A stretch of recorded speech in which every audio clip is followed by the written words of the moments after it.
Eh bien, salut à tous, j'espère que vous allez bien. Aujourd'hui, on va voir un peu comment fonctionne le système d'enregistrement d'authentification des clients. D'accord? Alors, rapidement, on va voir ce que ça donne. Je vais sur Portail Captif. Ensuite, on va dans Vérification. Et à ce niveau, vous avez deux options à activer. La première option dit si activé, seuls les clients préalablement enregistrés et approuvés avec leurs documents vérifiés dans l'administration système pourront effectuer des achats. Le numéro de téléphone sera vérifié dans la base des clients approuvés. D'accord? Ensuite, vous avez cette option qui dit si c'est activé, d'accord, le numéro de téléphone du client sera vérifié par un code SMS OTP avant le paiement pour garantir l'exactitude des données enregistrées. D'accord? Donc, une fois que vous activez ces deux options, on va ensuite dans Vente des tickets. L'option de vente des tickets, c'est un peu comme les ventes physiques. D'accord? C'est un espace qui permet à vos revendeurs de vendre les tickets à tout moment ou même d'imprimer des lots de tickets. Ici, on a même une idée de la quantité restante de chaque ticket. Alors, ici, on veut voir concrètement comment enregistrer un client. D'accord? Comment enregistrer les informations d'un client. Si c'est un client qui vient sur votre portail avec ce système, ne va pas pouvoir se connecter directement. Mais si le portail va lui demander, d'accord, de se rapprocher du vendeur pour se faire enregistrer avec sa carte CIP, avec ses documents en fait. C'est un peu si vous activez les deux fonctions qu'on a vues tout à l'heure, c'est ce que le portail, c'est le comportement que va donner le portail captif. Donc pour ce faire, on clique sur l'icône ici et ça nous amène ici. Vous avez un onglet client, d'accord, qui permet à un revendeur, à un vendeur d'enregistrer, de soumettre, d'accord, de soumettre le dossier d'un client. Un client qui va s'authentifier, qui va s'enregistrer pour ses futures connexions. À chaque fois qu'il va vouloir se connecter prochainement, il pourra se connecter directement puisque ces documents sont déjà renseignés. Et donc ici, on met le nom du client, le prénom. Le numéro ici, c'est le numéro qui est sur sa carte CIP ou donc sur sa carte biométrique. Donc ici, on met le numéro.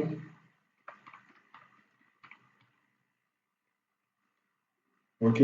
Donc ici, vous avez des choix optionnels où vous pouvez ajouter un numéro de plus, même adresse email, vous pouvez l'ajouter. Jusque-là, vous ne pouvez pas encore enregistrer les informations.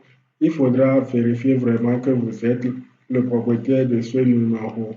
Et donc, dans ce cas, vous allez l'authentifier ici. Donc, je fais clic. Et là, je vais pouvoir l'authentifier.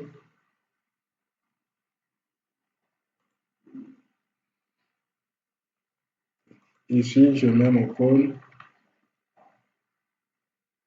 Et là, c'est authentifié, d'accord? On me dit numéro vérifié avec succès. OK, à partir de là, je peux enregistrer les informations du client. Une fois que c'est enregistré, voilà, on m'amène une nouvelle session pour dire de renseigner, voilà, importer des documents. Ici, je vais mettre mon numéro NPI. Donc, pour les besoins, on va juste inventer. Et ici, vous allez importer votre carte CIP. Ici, importer la carte CIP en PDF ou bien en photo, ça prend. Ici, numéro du registre. À partir d'ici, vous pouvez ajouter des documents optionnels. Là où c'est important, c'est l'ajout d'une carte d'identité. D'accord? Maintenant, pour les documents optionnels, vous pouvez ajouter votre numéro de registre qu'on va inventer, importer le document qu'on va inventer, Ici aussi, vous pouvez importer, hein. Donc, on va continuer. Ici, vous avez soumettre pour approbation.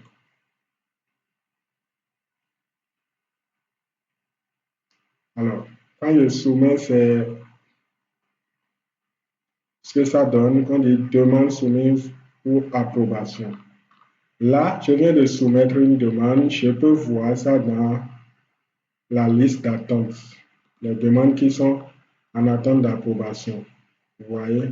Donc, on a cette demande qu'on vient de faire, soumise le 28 à 22h15. OK, donc c'est en attente. Jusque-là, le client n'est pas encore en mesure de se connecter. OK, le client n'est pas en mesure de se connecter. Vous avez ici la liste des demandes approuvées et la liste des demandes rejetées. Votre vendeur a accès à tout ça. Ne peut pas modifier, ne peut pas changer quoi que ce soit, mais il peut envoyer des demandes. Vous, en tant qu'administrateur, d'accord, on revient sur le tableau de bord. En tant qu'administrateur, vous avez la main et il faut comprendre que à chaque fois qu'un de vos vendeurs envoie une demande, vous recevez un mail automatiquement, vous allez pouvoir rapidement répondre à cela. Donc, on vient depuis le tableau de bord, on va sur mon compte. Alors, dans cet espace, vous avez la possibilité, on a déjà vu dans une précédente vidéo, de gérer les fichiers, les opérations OTP, d'accord, et même de récupérer l'historique des connexions et autres. Tout ce qui nous intéresse ici, c'est la gestion des demandes clients. On clique dessus et là, vous avez trois listes également. La liste des demandes en attente. La demande qu'on vient de faire, je pense que c'est ça. Donc, on vient de faire cette demande. En tant qu'administrateur, vous pouvez vérifier le numéro qui est renseigné ici, le numéro de téléphone, et vérifier par rapport à la carte CIP si ça correspond. Ici, on a pris juste un simple document, juste pour le besoin, pour les tests. D'accord?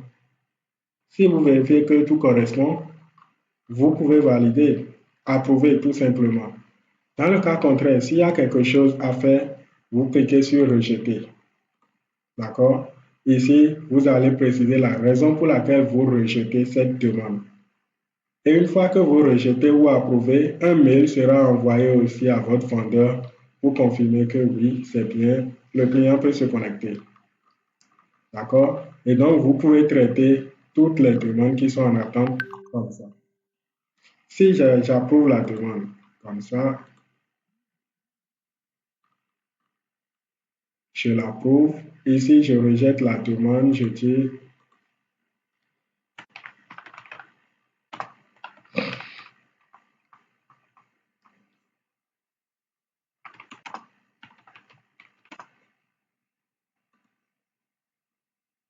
et je rejette. Là, quand on retourne là-bas, dans l'espace du revendeur ou du vendeur,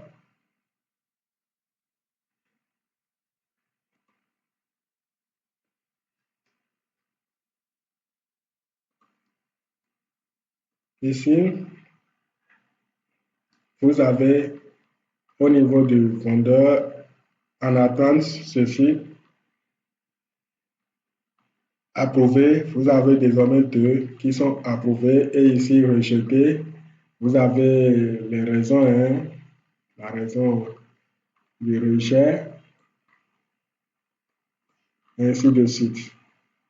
D'accord? Donc, c'est aussi simple que ça.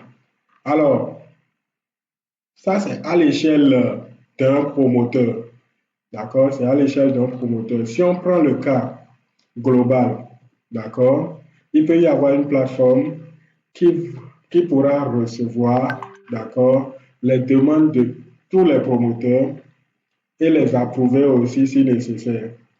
La plateforme qui va unifier, d'accord, va pouvoir unifier tous les promoteurs et voilà, pourra authentifier pour les clients. Le client d'un promoteur qui s'est déjà authentifié peut venir chez un autre promoteur et se connecter directement, très facilement.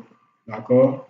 Donc, si vous vous enregistrez à Cotonou, par exemple, vous pouvez venir à Parakou vous connecter facilement à un autre promoteur de Wi-Fi Zone. Facilement, vous pouvez vous connecter puisque vous n'aurez plus à vous enregistrer. Si déjà vous vous êtes déjà enregistré au moins une fois. D'accord? Donc, c'est aussi simple que ça.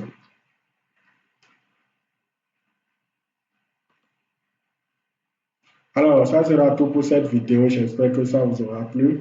On sera toujours en train de travailler, d'accord, à améliorer le système de sécurité, à voir qu'est-ce qui n'est pas encore fait, d'accord, à voir qu'est-ce qui n'est pas encore fait dans le but de renforcer, de répondre aux exigences de l'autorité.